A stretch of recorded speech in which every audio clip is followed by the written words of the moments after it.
Pasukan Pertahanan Israel atau IDF mengirim pasukan tambahan ke kota Rafah, Gaza Selatan. Pasukan yang dikerahkan untuk bertempur yakni dari Brigade ke-89, mereka memasuki Rafah pada Rabu malam.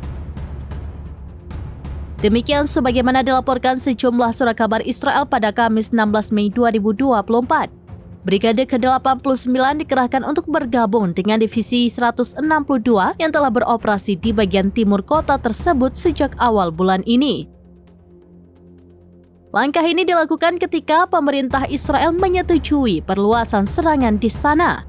Di waktu bersamaan, seorang pejabat Amerika Serikat mengumumkan bahwa dermaga apung di lepas pantai Gaza telah jadi. Dalam proses pembuatannya, militer Amerika Serikat merakit dermaga terlebih dahulu di pelabuhan Ashdod, Israel karena kondisi cuaca. Para pejabat Amerika Serikat berharap dermaga tersebut segera beroperasi di pantai Gaza dan bantuan akan mulai mengalir dalam beberapa hari mendatang. Sementara itu, Kementerian Luar Negeri Inggris pada Rabu mengatakan akan mengirim bantuan untuk warga Gaza. Pengiriman bantuan Inggris berjumlah sekitar 100 ton bantuan telah meninggalkan Siprus menuju ke dermaga sementara baru di Gaza.